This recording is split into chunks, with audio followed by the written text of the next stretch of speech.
We have a joke in Iran. There's only three professions. You're either a doctor, engineer, or a lawyer. But as I grew up, I discovered acting, and my mom was like, oh my gosh, what is this? As she saw me become more and more serious about it, it was challenging for her because that's not the dream that she had for me. And I remember just feeling very, very depressed. Obviously, law school is challenging, but it wasn't that because I love challenges. It was just like I knew it wasn't what I was supposed to do. And one of the things about especially creative endeavors is I give myself the grace to know that I'm not going to be great all the time. I don't treat every episode, every piece of social content, everything I put out in the world as precious because it's not. Hi, I'm Claire. For this podcast, I chat with people who have found or refound their creativity as adults. We'll explore their childhood experiences of the arts, discuss how they came to the artistic practices they now love, and consider the barriers they may have experienced between the two. We'll also explore what it is that people value and gain from their newfound artistic pursuits. This time I'm chatting with Sheila Kazan. Hello, Sheila. How are you? Good. Hello, everyone. I'm great. How are you? Yeah, very well, thank you. Start by telling me what your current creative outlet is, please. Of course. It is a story-driven podcast called Small Talk with Sheila. Bite-sized episodes for 20 minutes or less. And it's all about reminding people that they are the main character of their own rom-com. And I like to remind people that, you get to be messy along the way. And I think my core message is we love rom-coms and we love rom-com characters, but they're never perfect. They're on a journey. And I think that's why they're so endearing to us. So why don't we give ourselves the same kind of grace that we give our favorite rom-com characters? Brilliant. Tell me about your childhood. Let's start with that and how your creative side was encouraged or discouraged when you were younger. For sure. So a huge part of my story is I was born in Iran. My parents immigrated to the U.S. when I was just a baby. And so I grew up here. I'm an only child as well, which I think is another part of the story. So I like to set the scene. Imagine my mom in her 20s, my dad in his 30s coming to the U.S. to create a life for their family away from the oppression that was happening in Iran. And my dad working 12, 14 hours a day. My mom, stay-at-home mom, my caretaker, doesn't speak English, is so far away from her family, can barely stay in communication with them. And so I kind of sort of became her everything. We have a joke in Iran. There's only three professions. You're either a doctor, engineer, or a lawyer. I think even when I was very little, I was very shy, but I was always very expressive. Like I would do like little nursery rhymes and I would always say these things that people would always remember. And of course, like that was supported. But as I grew up, I discovered acting and my mom was like, oh my gosh, what is this? For a while, it was just fun and games. And as she saw me become more and more serious about it, it was challenging for her because that's not the dream that she had for me. And they naturally thought I was going to be a lawyer just because I like to talk a lot. and so I think most of my life I've toggled between trying to find ways to express myself, to be creative, to go to my like acting roots. And then also it's hard when your parents are immigrants and you know how much they've sacrificed for you. And I love my parents. I respect my parents. And there have been times in my life where I've just wanted to make them happy and I've appeased them. And so I went to law school. I dropped out of law school. I went and got my MBA. I went to Hollywood. Kind of this toggle between both worlds. Let's break that down a bit, those two worlds. How did acting come into, and I can imagine when you're at school and when you're younger, it's easier to do that and it's more accepted that you do that. Is that where you were introduced to acting and enjoying it at school? Yeah, I grew up very shy, like very, very shy. I remember even my mom would make me do my own McDonald's orders. She's like, if you want a Happy Meal, you have to go up and order it. And sometimes I'd be like, I don't need the Happy Meal, I'm fine.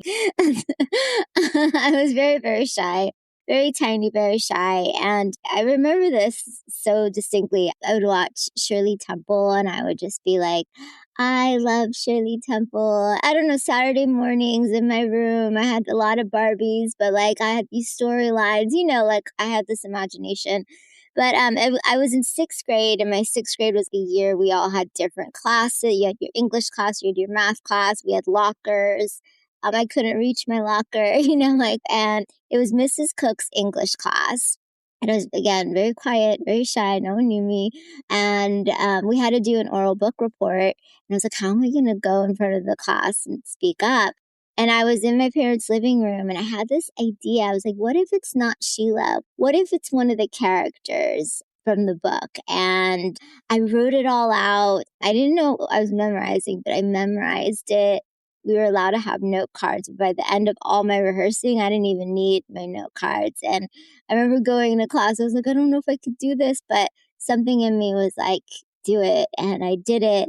And for the first time, people saw me and people were like, oh my gosh. And then Mrs. Cook was like, that was amazing. And I was animated because the character in the book was animated. And I was expressive because the character in the book was expressive. And so she recommended that I talk to Mrs. Olson, who was our drama teacher. It was a performing arts magnet school, so we had a really good theater department.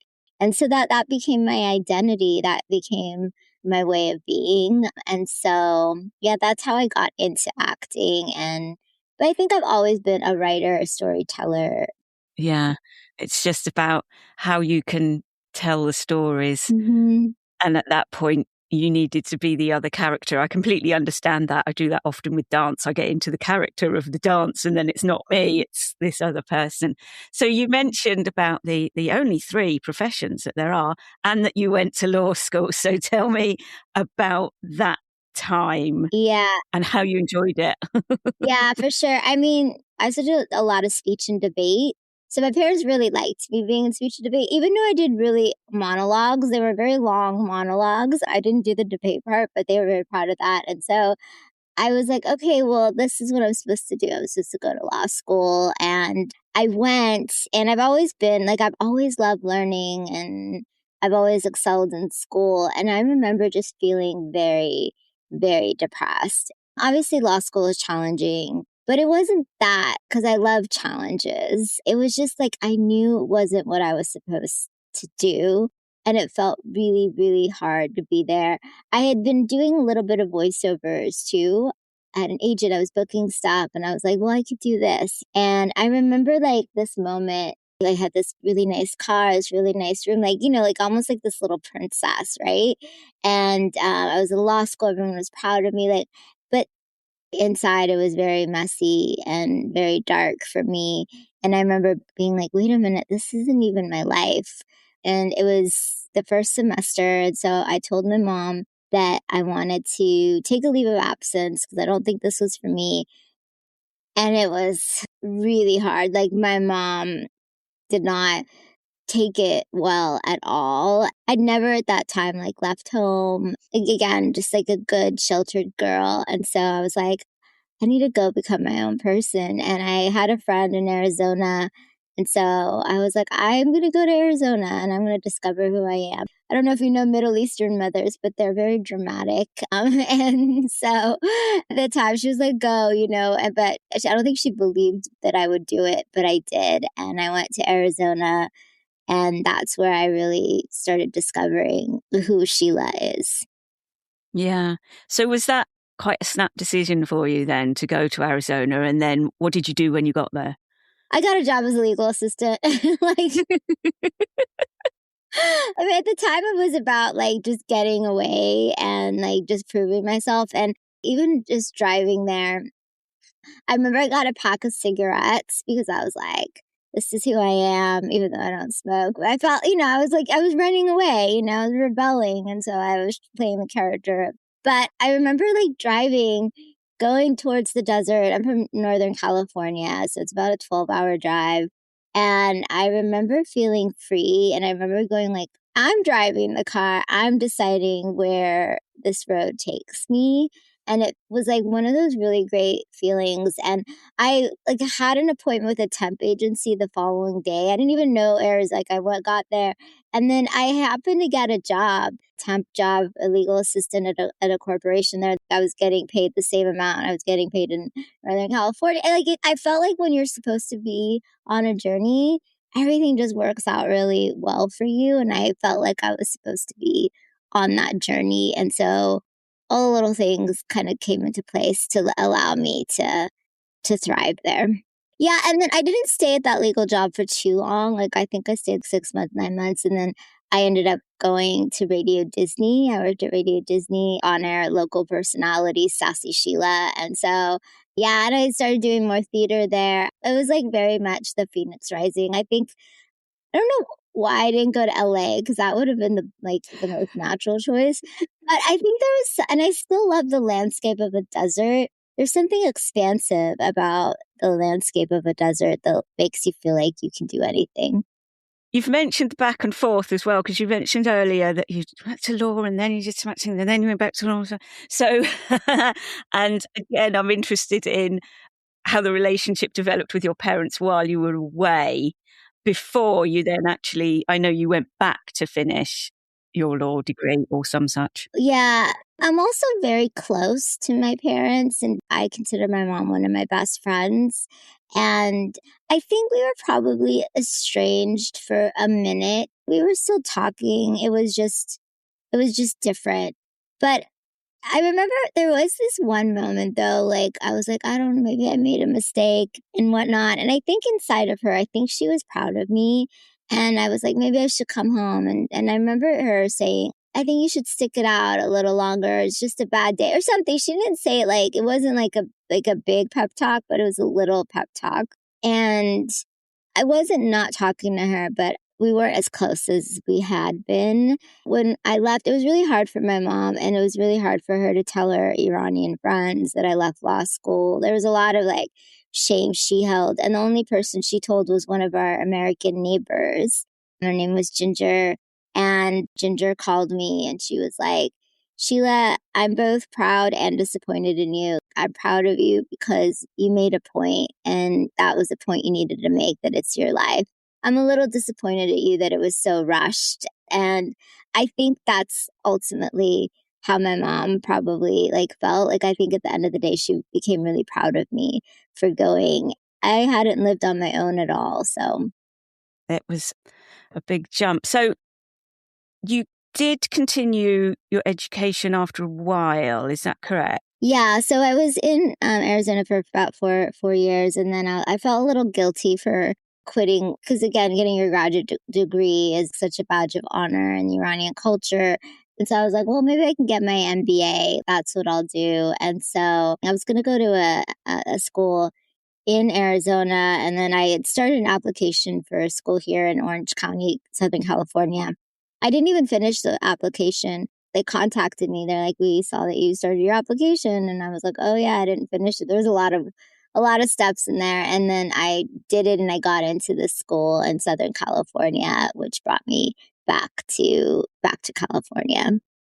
And did that lead to a different working life after the MBA?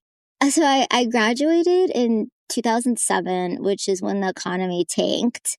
So I remember I got out of my MBA program. I got a job as a marketing manager for an insurance company. And then 9 months later, I was laid off. And I remember my manager telling me, when I got laid off, he was like, you might be disappointed for a minute, but honestly, I think this is the best decision for you because you're not meant to be a marketing manager at an insurance company. You're meant for something else. And so I was trying to get some jobs and whatnot. And I was like, hey, I'm here in Southern California. Why don't I finally go and make my dreams happen in LA? And that's when I moved to LA and I started this prestigious acting class. I had read this guy's book, Milton Castells, like a long time ago. And he had a couple acting schools in LA called the Beverly Hills Playhouse. And so I went and I studied acting there and I ended up getting a job as a Hollywood assistant in independent films. Oh, wow.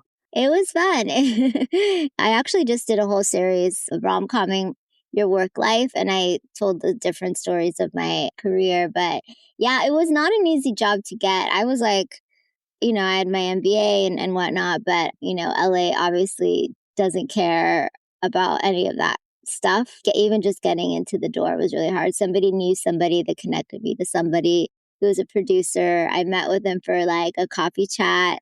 And then I basically emailed him every day. Can I just come and learn? I'll do anything. I'll work for free. And he had to fire his assistant, which I don't know why he fired his assistant to this day. And so he was like, can you come? And I was like, yes. And I worked for free for 3 weeks until finally, okay, we'll put you on the books. And it was great. It was awesome. I was there for about 5 years, and I was able to see about 5 or 6 movies go from development to production to post to the film festival and then being sold and out in the world. So I really got to see that full spectrum. Yeah. You mentioned there you were there for 5 years. Why? What happened next? Yeah. I mean, The Devil Wears Prada 2 is coming out, but people love that movie, the rom-com. But like that assistant life is very, very accurate. It was hard, I had to do some shady, not horrible things, but like one of the producers wanted me to go to his house and get his Prada belts and ship it to, Dublin over, like just like these crazy things you do. I mean, my job was pretty glamorous. Like a lot of people wanted to be at the production company I was in. They were making movies and, and I had a front row seat, but I also didn't have like dental insurance. And my parents were like, what is happening? And my dad, who's an engineer, I don't often talk about him, but he's obviously there. He's much quieter, but he's an engineer, very stoic. And he started just having anxiety. Like I would call my parents and my mom, like, oh, we're at the hospital. Your dad had an anxiety attack. Your dad had a panic attack. And I was like, why? Why? And then one day she said to me, he's worried about your future. He's worried about, I don't know, again, that makes me cry, but that immigrant story of all the sacrifices they had made for me. And here I am, trying to make it in this very, very challenging world. And so at that moment, for some reason, I really craved stability. I didn't have stability in LA. It is a challenging city to be in. And so I craved it. And so I was like, I'll come back home. And so I did. And I got a job at iHeartMedia. And from there, I ended up working in tech. And ultimately, I was recruited by Facebook at the time, Meta now. And so I did a little turn. And do you still work there now? I don't work at Meta, but I work at Slack. Yeah, another big tech company. And how have you enjoyed those experiences working in tech? I get it. My story is all over the place. I'm like a frog from lily pad to lily pad.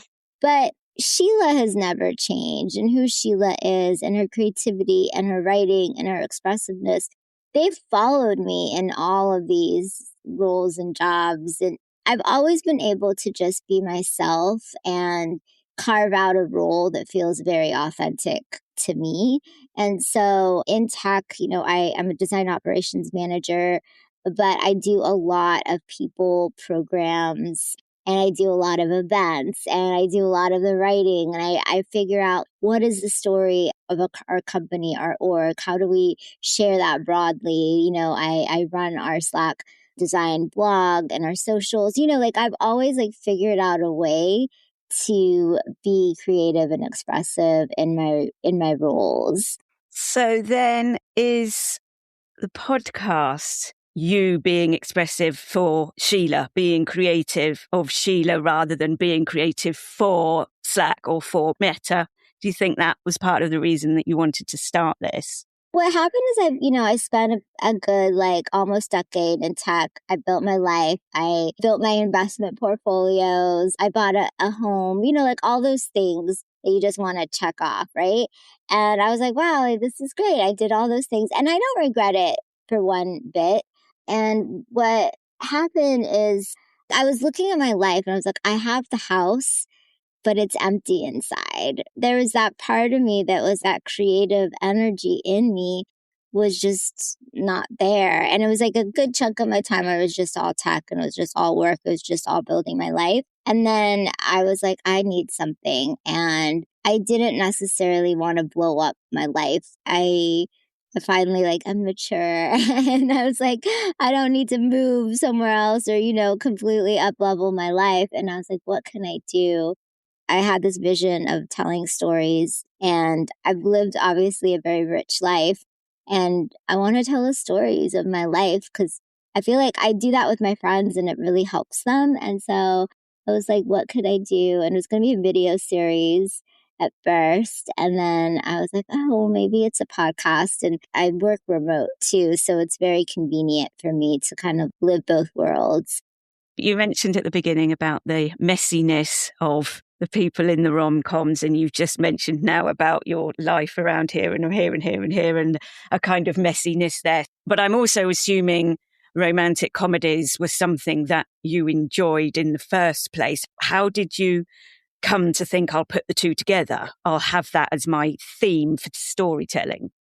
I also have a self-help addiction. I remember even when I was in high school, Tony Robbins was really big and he had this cassettes. And I told my mom I wanted it and she was like, no, it's too expensive. It's all just marketing, And I somehow got $500 and I bought it and didn't tell her. And I would listen to it on my way to, I've always really loved self-development, and obviously I feel like the self-development space has really blown up in the last decade even. And I was just seeing all these people and I admired them and whatnot. But I was like, life is just not that way, I'm a healthy person, but I also last night had pizza and a piece of chocolate, and I wanted to see that. I wanted to see these people that are successful, that are great human beings, but I wanted to see their humanness and their mess. I was thinking about rom-com characters. Like I had said earlier, even if we go back to The Devil Wears Prada, we have Emily is the perfect character. But could you imagine a whole storyline about Emily? It would be boring, right? And so I started seeing the self-development. There was just this perfection, or if they were talking about anything that was really human, it was always in their past and how they had overcome it. And so I was like, what if Bridget Jones had a self-help podcast? What would her podcast look like? Because Bridget Jones is also very much into developing herself and trying to be the best version of herself. And she's messy, throughout. And I think that's what we love about her. Yeah. You've mentioned you work from home, you work in tech, you do this for yourself. How do you manage to fit it in? Do you manage to balance, or are you working into the late hours to do the podcast? I'm not going to lie, it's not easy. It's messy. It's definitely messy. I wake up really early, so that really helps. I wake up at around 5 a.m. And so a lot of my creative ideas are in the morning. I feel like I can conquer the world in the morning. And then by, 5 or 6 o'clock, I don't care about the world anymore. Just you can figure itself out. So I've definitely been able to carve out mornings because there's a lot of stuff besides the podcast. So it's not just turning on the mic. So Sundays, I record my episodes and I do a lot of content creation. Fridays, we don't have meetings at work, so I'm able to get that in. I don't have children, but I guess working moms feel the same. Sometimes the pendulum swings. Sometimes I can't give that much to my podcast because work is really, really busy. And sometimes I'm feeling more creative and wanting to do more content. So I capitalize on that. I think when you talk about balance, it's not every day is balanced because it's not. It's just there's a balance between the two that I keep alive. And I've been thinking a lot about ambition because I feel like I'm an ambitious person. I give just as much to my day job as I do to my podcast because that's who I am. I do that in anything I do. With ambition, it's great, but there's a price to pay too. I have to check myself in terms of burnout all the time. I steer into burnout. I'm like, wait a minute, that's not where I want to go because I know from experience, once you get burnt out, you're going to stop. So you have to really manage it. So you can recognize that. when it's coming. You have to give yourself the leeway and know that you can give yourself the leeway, not just with the burnout, but then more things are podcasty at the moment and more things are this at the moment, or I can't do them at the moment. And you have to not beat yourself up about the way you manage your balancing. Yeah, I think like right now I'm going through a season where I'm like, I'm not able to be as good of a wife as I want to be. You know what I mean? Because there's like all these other roles, I guess, that I play. I'm a wife, I'm a daughter, I'm a friend. So it's not just the balancing of the two, but it's the balancing of my entire life, or, you know, like my health. There's all these different things that come into play. And I would say there's always, which is the messiness of it, there's always going to be one area where I'm not being the best in. And then I like have to like pay a little bit more attention to that. So it's never like I'm A+ student in all the roles. It's a give and take. But if you were A+ in all your roles, you'd be that perfect character that will be boring in the film against the other characters. Exactly. No one wants to be perfect. And for anybody else thinking, I need to do something creative for myself, do you have any words of advice? Yeah, I have lots. First of all, just do it.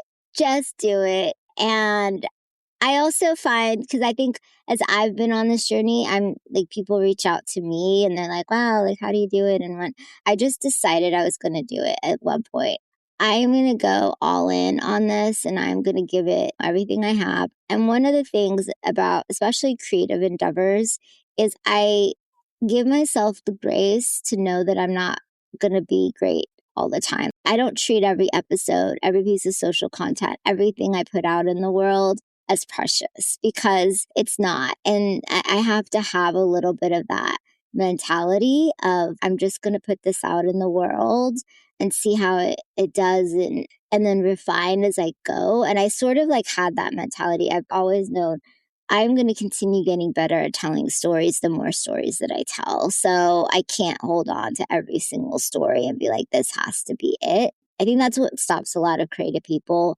honestly, from not doing their creative thing because they want it to be perfect. And I really do care what people think, but I had to at some point care less and less and less and less about what people think. I don't know. I feel like every creative is a perfectionist in some way, but move past that perfectionism and just do it and know that you'll continue getting better. I think for me, the reason why I'm keeping going and I know I'm not going to give up is because I have before and I know how that feels. I know what it feels like to be the bird in the cage, you know, that doesn't sing. I know that feeling. And I don't want to go back to that again. I want to go back to the Sheila and Mrs. Cook's English class that was brave enough to be expressive, because that feels good. That's the price you're going to pay for not doing it. And that's a much bigger price than what people think. Fantastic. Thank you so much. Tell us again the name of your podcast and how people can connect with you and all of this content that you're creating. For sure. Small Talk with Sheila, bite-sized episodes. I think my longest one is 22 minutes. And you can find me on any of the listening platforms as well as YouTube. I'm really big into YouTube these days. I'm really loving the YouTube. So YouTube as well as Instagram and TikTok. And you can email me at sheila@smalltalkwithsheila.com. And really, I hope for all your listeners, they do that thing that's in their heart, because as much as it's been messy and hard, it's been one of the most rewarding things I've done. And I feel the most authentic and true to myself by just doing it. Perfect. Thank you so much, Sheila, again. Of course. Thank you. I hope you enjoyed this episode. If you did, perhaps you'd like to financially contribute to future episodes at buymeacoffee.com/creativityfound. There's a link in the show notes. If you are listening on a value for value enabled app, such as Fountain, True Fans, or Podcast Guru, feel free to send a few sats my way. And if you have no idea of what I'm talking about, you can find out more by listening to my sister podcast called Podcasting 2.0 in Practice.